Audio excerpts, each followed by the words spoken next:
देश की जनता ने कर दिया दिल को दहला देने वाला एक बड़ा खुलासा।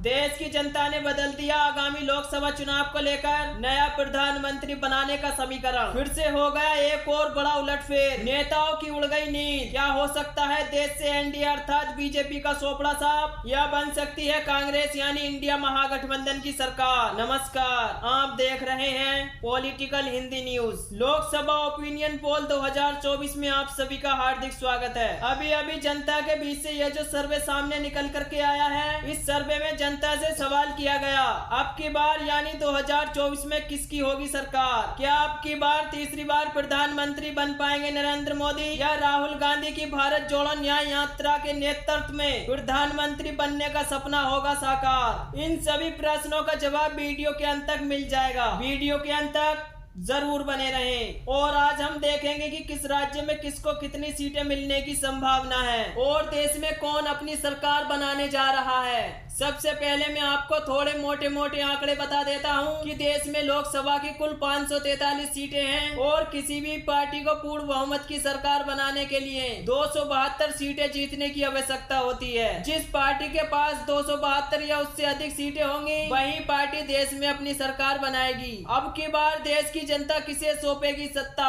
आप अपनी राय कमेंट बॉक्स में लिखकर हमें बता सकते हैं कि आप अब की बार देश में किसकी सरकार देखना चाहते हैं, क्योंकि जनता की राय लोकतंत्र को मजबूत बनाने के लिए महत्वपूर्ण होती है। चलिए बने रहिए हमारे साथ और देखते हैं सबसे पहला राज्य। सबसे पहला राज्य आता है उत्तर प्रदेश। उत्तर प्रदेश में लोकसभा की 80 सीटें हैं। यहाँ पर भाजपा के खाते में 45, जबकि महागठबंधन के खाते में 35 लोकसभा सीट जाती दिख रही है। और आमतौर पर ऐसा माना जाता है कि जो पार्टी उत्तर प्रदेश में अधिक सीटें जीतेगी, वही पार्टी केंद्र में भी अपनी सरकार बनाएगी। अब की बार आंकड़े कुछ उल्टे होते नजर आ रहे हैं। अब की बार उत्तर प्रदेश में अधिक सीटें कोई और लाने वाला है, जबकि केंद्र में सरकार कोई और बनाने वाला है। पूरे ओपिनियन पोल को देखिए और आपको पता चल जाएगा कि अब की बार किसकी सरकार बनेगी। चलिए इसी के साथ यदि हम बात करें बिहार राज्य की, बिहार राज्य में लोकसभा की कुल 40 सीटें हैं।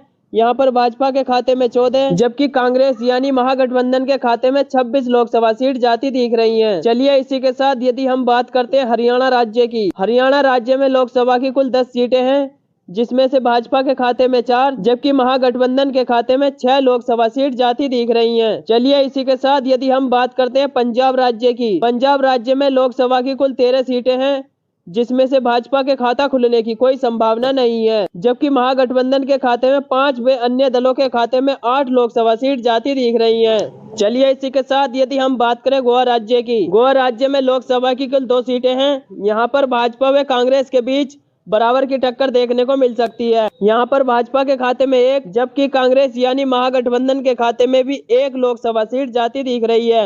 चलिए इसी के साथ यदि हम बात करते हैं असम राज्य की, असम राज्य में लोकसभा की कुल 14 सीटें हैं। यहाँ पर भाजपा के खाते में 9, जबकि महागठबंधन के खाते में 5 लोकसभा सीट जाती दिख रही हैं। यानी कि यह कहें असम राज्य में भी महागठबंधन को काफी नुकसान का सामना करना पड़ सकता है। चलिए इसी के साथ यदि हम बात करते हैं छत्तीसगढ़ की, छत्तीसगढ़ में लोकसभा की कुल 11 सीटें हैं। यहाँ पर भाजपा के खाते में 5, जबकि कांग्रेस के खाते में 6 लोकसभा सीट जाती दिख रही हैं। चलिए इसी के साथ यदि हम बात करते हैं तमिलनाडु की, तमिलनाडु राज्य में लोकसभा की कुल 39 सीटें हैं। यहाँ पर भाजपा के खाते में 13, जबकि कांग्रेस यानी महागठबंधन के खाते में 26 लोकसभा सीट जाती दिख रही हैं। तमिलनाडु में भी कांग्रेस यानी महागठबंधन को काफी फायदा होता नजर आ रहा है, जबकि भाजपा को यहाँ काफी नुकसान का सामना करना पड़ सकता है। चलिए इसी के साथ यदि हम बात करें केरल राज्य की, केरल राज्य में लोकसभा की कुल 20 सीटें हैं। यहाँ पर भाजपा का खाता खुलने की कोई संभावना नहीं है। यहाँ पर भाजपा की लुटिया डूबती नजर आ रही है, जबकि महागठबंधन को यहाँ पर 20 सीटों में से 12 लोकसभा सीट जाती दिख रही हैं। यदि अन्य की बात करें तो अन्य दलों के खाते में भी 8 लोकसभा सीट जाती दिख रही हैं। चलिए इसी के साथ यदि हम बात करते हैं तेलंगाना राज्य की, तेलंगाना राज्य में लोकसभा की कुल 17 सीटें हैं। यहाँ पर भाजपा के खाते में 4, जबकि महागठबंधन यानी कांग्रेस के खाते में 13 लोकसभा सीट जाती दिख रही हैं। यानी तेलंगाना राज्य में भी भाजपा को काफी नुकसान का सामना करना पड़ सकता है, जबकि महागठबंधन को यहाँ काफी फायदा होता नजर आ रहा है। चलिए इसी के साथ यदि हम बात करते हैं मणिपुर राज्य की, मणिपुर राज्य में लोकसभा की कुल 2 सीटें हैं। यहाँ पर भाजपा का खाता खुलने की कोई संभावना नहीं है, जबकि कांग्रेस यानी महागठबंधन के खाते में 2 की 2 लोकसभा सीट जाती दिख रही हैं। चलिए इसी के साथ यदि हम बात करते हैं मध्य प्रदेश की, मध्य प्रदेश राज्य में लोकसभा की कुल 29 सीटें हैं। यहाँ पर भाजपा के खाते में 7 जबकि महागठबंधन के खाते में 22 लोकसभा सीट जाती दिख रही हैं। भाजपा को मध्य प्रदेश में काफी नुकसान का सामना करना पड़ सकता है, जबकि महागठबंधन को यहाँ काफी फायदा होता नजर आ रहा है। चलिए इसी के साथ यदि हम बात करते हैं त्रिपुरा राज्य की, त्रिपुरा राज्य में लोकसभा की कुल 2 सीटें हैं। यहाँ पर भी भाजपा व कांग्रेस के बीच बराबर की टक्कर देखने को मिल सकती है। भाजपा के खाते में 1 जबकि महागठबंधन के खाते में भी 1 लोकसभा सीट जाती दिख रही है। चलिए इसी के साथ यदि हम बात करते हैं जम्मू कश्मीर की, जम्मू कश्मीर में लोकसभा की कुल 6 सीटें हैं। यहाँ पर भाजपा व कांग्रेस के बीच बराबर की टक्कर देखने को मिल सकती है। यहाँ पर भाजपा के खाते में 3 जबकि महागठबंधन के खाते में भी 3 लोकसभा सीट जाती दिख रही हैं। चलिए इसी के साथ यदि हम बात करें मेघालय राज्य की, मेघालय राज्य में लोकसभा की कुल 2 सीटें हैं। यहाँ पर भाजपा के खाता खुलने की कोई संभावना नहीं है। जब मेघालय राज्य की 2 की 2 लोकसभा सीट महागठबंधन के खाते में जाती दिखाई दे रही है। मेघालय राज्य में भी भाजपा को लुटिया डूबती नजर आ रही है। चलिए इसी के साथ यदि हम बात करते हैं अरुणाचल प्रदेश की, अरुणाचल प्रदेश राज्य में लोकसभा की कुल 2 सीटें हैं। यहाँ पर भाजपा व महागठबंधन के बीच बराबर की टक्कर देखने को मिल सकती है। अरुणाचल प्रदेश की 2 की 2 लोकसभा सीटों में से भाजपा व कांग्रेस के बीच 1-1 लोकसभा सीट जाती दिख रही है। चलिए इसी के साथ यदि हम बात करें झारखंड की, झारखंड राज्य में लोकसभा की कुल 14 सीटें हैं। यहाँ पर भी भाजपा व कांग्रेस के बीच बराबर की टक्कर देखने को मिल सकती है। झारखंड की 14 लोकसभा सीटों में से भाजपा के खाते में 7 जबकि महागठबंधन के खाते में भी 7 लोकसभा सीट जाती दिख रही है। चलिए इसी के साथ यदि हम बात करते हैं राजस्थान राज्य की, राजस्थान राज्य में लोकसभा की कुल 25 सीटें हैं। यहाँ पर भाजपा के खाते में 17 जबकि महागठबंधन के खाते में 8 लोकसभा सीट जाती दिख रही हैं। राजस्थान राज्य में भाजपा को काफी फायदा हो सकता है, जबकि महागठबंधन को यहाँ नुकसान का सामना करना पड़ सकता है। चलिए इसी के साथ यदि हम बात करते हैं गुजरात राज्य की, वैसे तो गुजरात राज्य को भाजपा का गढ़ माना जाता है, लेकिन आप ओपिनियन पोल को देखिए और आपको पता चल जाएगा। गुजरात राज्य में लोकसभा की कुल 26 सीटें हैं। यहाँ पर भाजपा के खाते में 18 जबकि महागठबंधन के खाते में 8 लोकसभा सीट जाती दिख रही हैं। यहाँ पर भाजपा को काफी फायदा होता नजर आ रहा है। चलिए इसी के साथ यदि हम बात करते हैं दिल्ली की, दिल्ली राज्य में लोकसभा की कुल 7 सीटें हैं। यहाँ पर भाजपा के खाते में 3 जबकि कांग्रेस यानी महागठबंधन के खाते में 4 लोकसभा सीट जाती दिख रही हैं। यदि हम बात करें हिमाचल प्रदेश की, हिमाचल प्रदेश राज्य में लोकसभा की कुल 4 सीटें हैं। यहाँ पर भाजपा व कांग्रेस के बीच बराबर की टक्कर देखने को मिल सकती है। हिमाचल प्रदेश की 4 लोकसभा सीटों में से भाजपा के खाते में 2 जबकि महागठबंधन के खाते में भी 2 लोकसभा सीट जाती दिख रही हैं।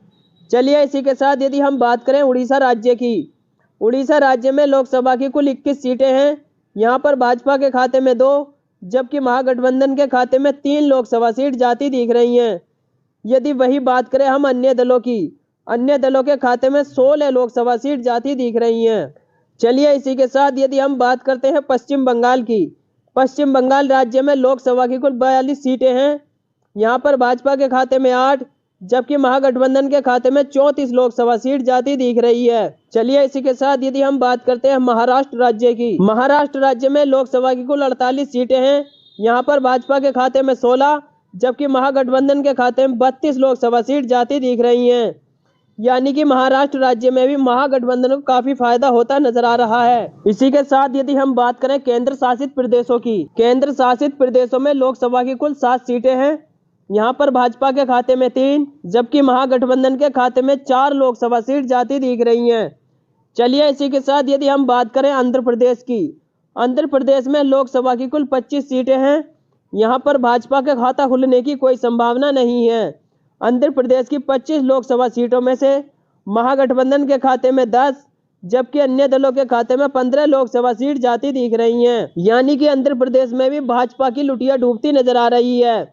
इस प्रकार आपने लोकसभा की 543 सीटों का सर्वे विस्तार से जाना, जिसमें जाना कि भाजपा के खाते में 204 जबकि महागठबंधन के खाते में 286 लोकसभा सीट जाती दिख रही हैं। वही बात करें हम अन्य दलों की, तो अन्य दलों के खाते में 53 लोकसभा सीट जाती दिख रही हैं। इस ओपिनियन पोल के आधार पर अब की बार हम देख सकते हैं कि अब की बार देश में महागठबंधन अपनी सरकार बनाने जा रहा है। और आपको क्या लगता है कि अब की बार देश में कौन अपनी सरकार बनाएगा? कमेंट बॉक्स में जरूर बताएं, क्योंकि जनता की राय लोकतंत्र को मजबूत बनाने के लिए महत्वपूर्ण होती है। इसीलिए अपनी राय हमें कमेंट बॉक्स में जरूर बताएं। और वीडियो अच्छी लगी हो तो वीडियो को लाइक और चैनल को सब्सक्राइब अवश्य कर लें। धन्यवाद।